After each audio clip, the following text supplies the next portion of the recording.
ओम श्री साईनाथाय नमः। अध्याय 16 एवं 17। ब्रह्म ज्ञान को दिला सके बाबा का उपदेश, दिया साईं ने भक्त को सबसे ज्ञान विशेष।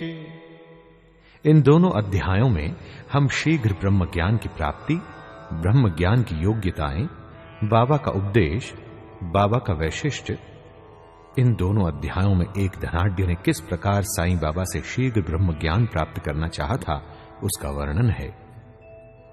गत अध्याय में श्री चोलकर का अल्प संकल्प किस प्रकार पूर्णतः फलीभूत हुआ इसका वर्णन किया गया है।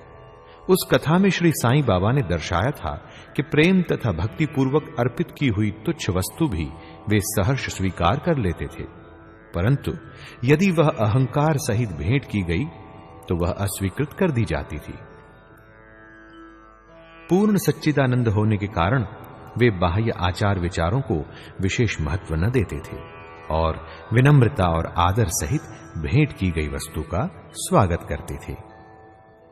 यथार्थ में देखा जाए तो सद्गुरु साईं बाबा से अधिक दयालु और हितैषी दूसरा इस संसार में कौन हो सकता है। उनकी तुलना समस्त इच्छाओं को पूर्ण करने वाली चिंतामणि या कामधेनु से भी नहीं हो सकती। जिस अमूल्य निधि की उपलब्धि हमें सद्गुरु से होती है वह कल्पना से भी परे है। ब्रह्म ज्ञान प्राप्ति की इच्छा से आए हुए एक धनाढ्य व्यक्ति को श्री साईं बाबा ने किस प्रकार उपदेश किया उसे अब श्रवण करें। एक धनी व्यक्ति, दुर्भाग्य से मूल ग्रंथ में उसका नाम और परिचय नहीं दिया गया है, अपने जीवन में सब प्रकार से संपन्न था। उसके पास अतुल संपत्ति, घोड़े, भूमि और उनके दास और दासियां थीं। जब बाबा की कीर्ति उसके कानों तक पहुंची तो उसने अपने एक मित्र से कहा कि मेरे लिए अब किसी वस्तु की अभिलाषा शेष नहीं रह गई है, इसलिए अब शिरडी जाकर बाबा से ब्रह्म ज्ञान प्राप्त करना चाहिए और यदि किसी प्रकार उसकी प्राप्ति हो गई तो फिर मुझसे अधिक सुखी और कौन हो सकता है। उनके मित्र ने उन्हें समझाया कि ब्रह्म ज्ञान की प्राप्ति सहज नहीं है भाई, विशेषकर तुम जैसे मोहग्रस्त को जो सदैव स्त्री, संतान और द्रव्योपार्जन में ही फंसा रहता है। तुम्हारी ब्रह्म ज्ञान की आकांक्षा की पूर्ति कौन करेगा? अरे जो भूल कर भी कभी एक फूटी कौड़ी का भी दान नहीं देता। अपने मित्र के परामर्श की उपेक्षा कर वे आने जाने के लिए एक तांगा लेकर शिरडी आए और सीधे मस्जिद पहुंचे। साईं बाबा के दर्शन कर उनके चरणों पर गिरे और प्रार्थना की कि आप यहां आने वाले समस्त लोगों को अल्प समय में ही ब्रह्म दर्शन करा देते हैं। केवल यही सुनकर मैं बहुत दूर से इतना मार्ग चलकर आया हूं। मैं इस यात्रा से अधिक थक गया हूं। यदि कहीं मुझे ब्रह्म ज्ञान की प्राप्ति हो जाए तो मैं यह कष्ट उठाना अधिक सफल और सार्थक समझूंगा। बाबा बोले, इतने अधीर न हो, मैं तुम्हें शीघ्र ही ब्रह्म का दर्शन करा दूंगा। मेरे तो सब व्यवहार नगद ही हैं और मैं उधार कभी नहीं करता। इसी कारण अनेक लोग धन, स्वास्थ्य, शक्ति, मान, पद, आरोग्य तथा अन्य पदार्थों की इच्छा पूर्ति हेतु मेरे समीप आते हैं। ऐसा तो कोई बिरला ही आता है जो ब्रह्म ज्ञान का पिपासु हो। भौतिक पदार्थों की अभिलाषा से यहां आने वाले लोगों का कोई अभाव नहीं, परंतु आध्यात्मिक जिज्ञासुओं का आगमन बहुत ही दुर्लभ है। मैं सोचता हूं कि यह क्षण मेरे लिए बहुत ही धन्य तथा शुभ है। जब आप सरीखे महानुभाव यहां पधारकर मुझे ब्रह्म ज्ञान देने के लिए जोर दे रहे हैं, मैं सहर्ष आपको ब्रह्म दर्शन करा दूंगा।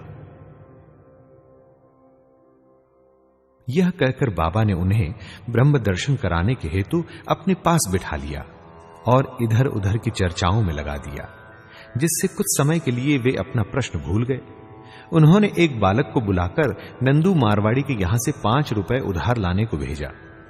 लड़के ने वापस आकर बतलाया कि नंदू का तो कोई पता ही नहीं है और उसके घर पर ताला पड़ा है। फिर बाबा ने उसे दूसरे व्यापारी के यहां भेजा। इस बार भी लड़का रुपए लाने में असफल ही रहा।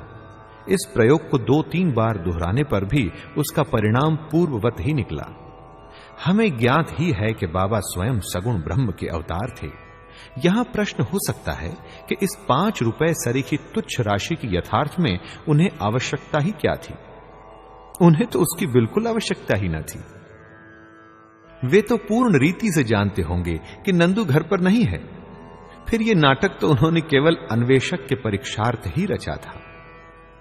ब्रह्म जिज्ञासु महाशय जी के पास नोटों की गड्डियां थीं, और यदि वे सचमुच ही ब्रह्म ज्ञान के आकांक्षी होते तो इतने समय तक शांत न बैठते।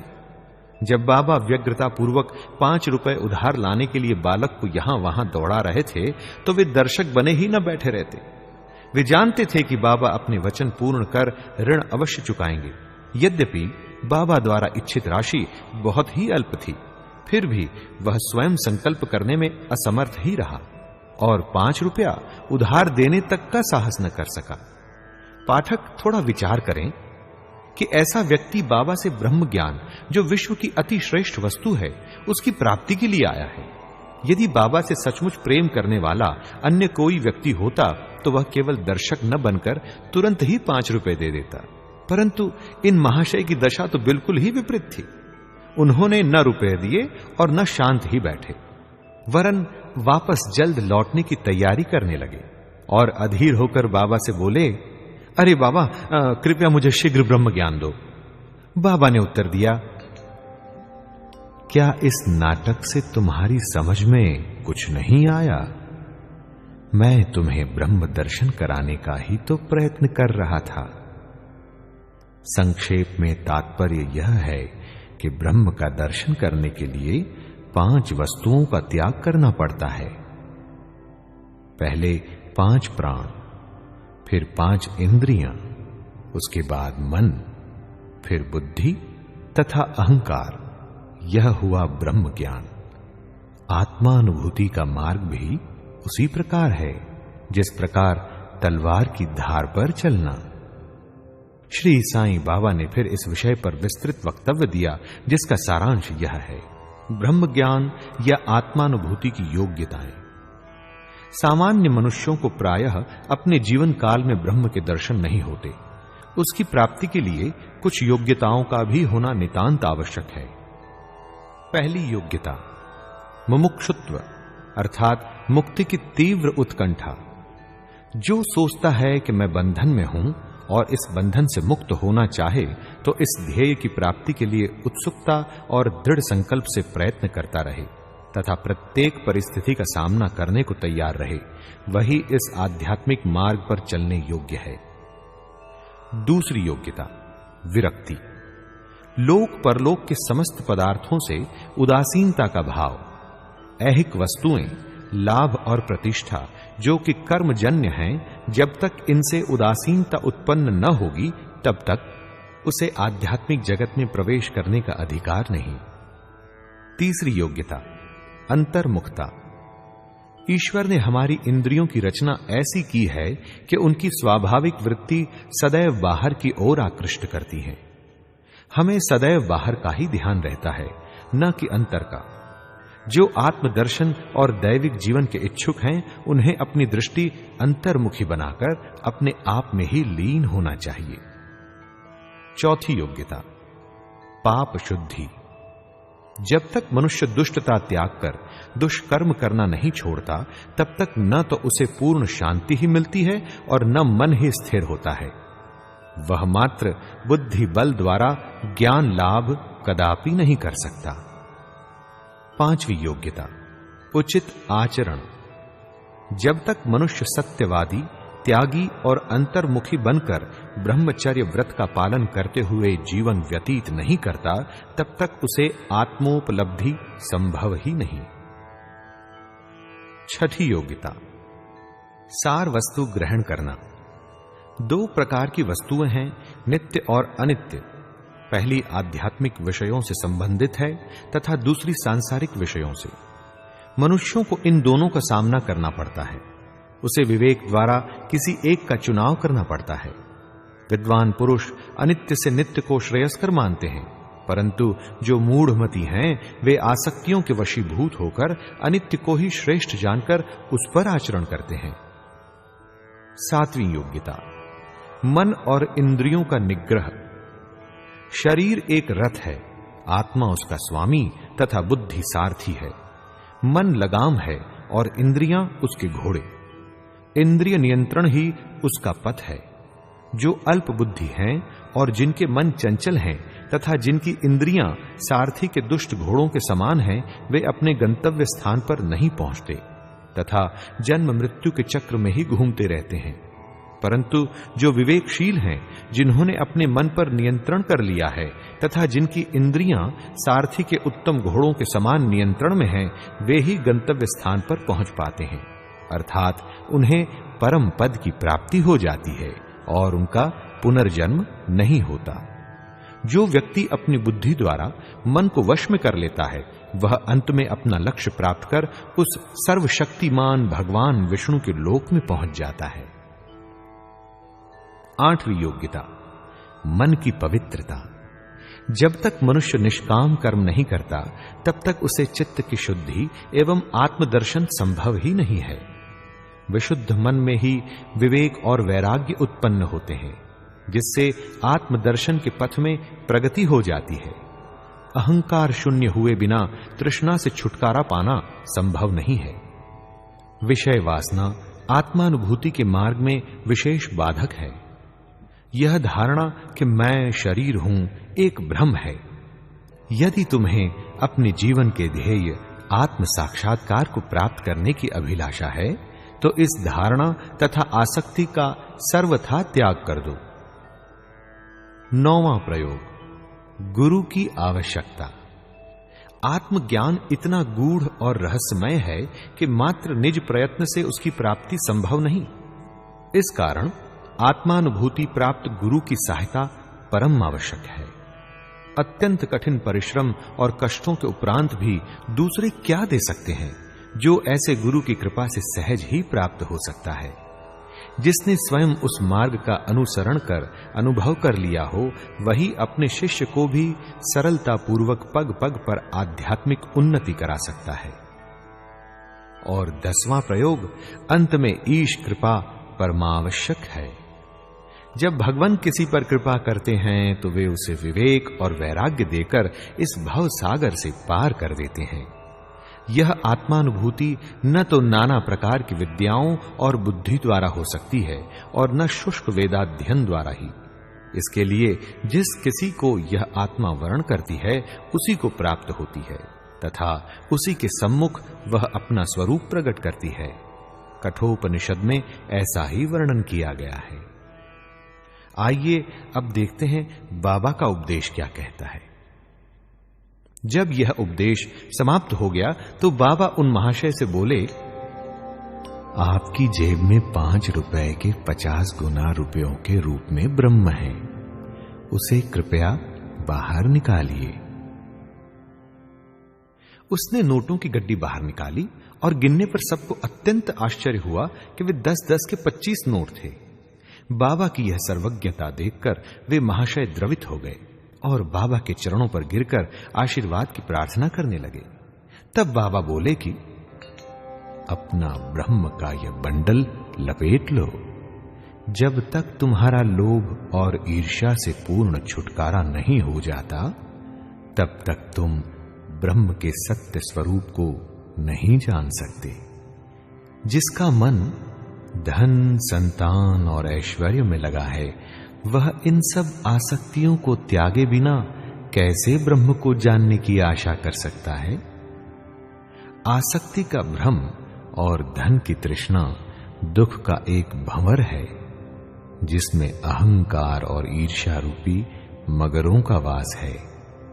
जो इच्छा रहित होगा, केवल वही यह भवसागर पार कर सकता है।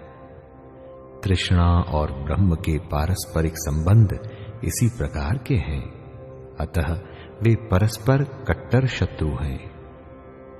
तुलसीदास जी कहते हैं, जहां राम तहां काम नहीं, जहां काम नहीं राम।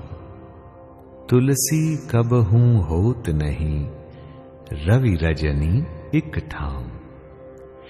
जहां लोभ है वहां ब्रह्म के चिंतन या ध्यान की गुंजाइश ही नहीं है।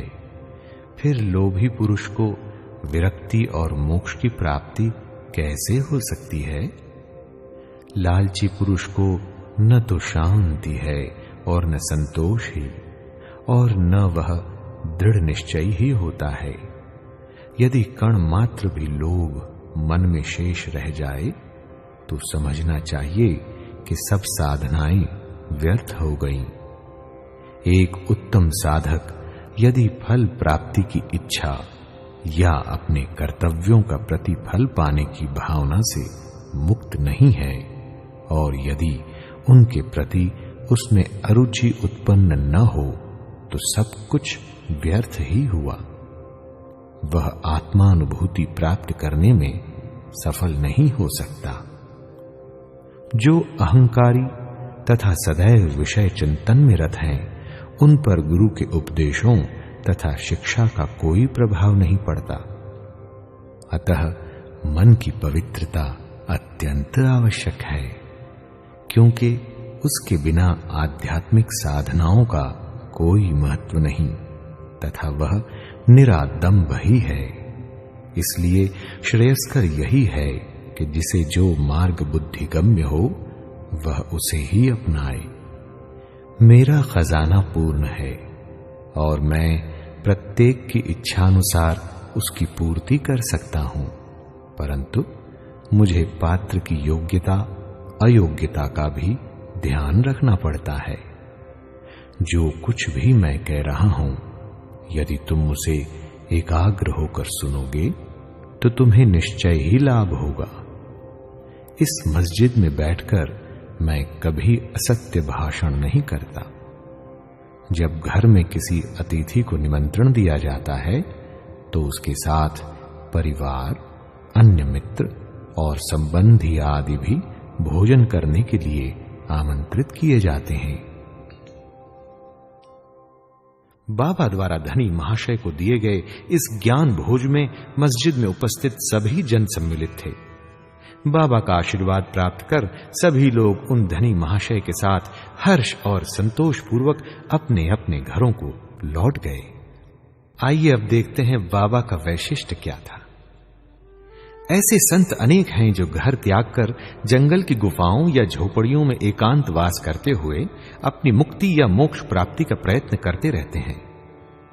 वे दूसरों की किंचित मात्र भी अपेक्षा न कर सदा ध्यानस्थ रहते हैं। श्री साईं बाबा इस प्रकृति के न थे। यद्यपि उनके कोई घर द्वार, स्त्री और संतान समीप या दूर के संबंधी न थे, फिर भी वे संसार में ही रहते थे। वे केवल 4-5 घरों से भिक्षा लेकर सदा नीम वृक्ष के नीचे निवास करते तथा समस्त सांसारिक व्यवहार करते रहते थे। इस विश्व में रहकर किस प्रकार आचरण करना चाहिए, इसकी भी वे शिक्षा देते थे। ऐसे साधु या संत प्रायः विरले ही होते हैं जो स्वयं भगवत प्राप्ति के पश्चात लोगों के कल्याणार्थ प्रयत्न करें। श्री साईं बाबा इन सब में अग्रणीय थे। इसलिए हेमाड़ पंत कहते हैं कि वह देश धन्य है, वह कुटुंब धन्य है तथा वे माता पिता धन्य है, जहां साईं बाबा के रूप में यह असाधारण परम श्रेष्ठ अनमोल विशुद्ध रत्न उत्पन्न हुआ।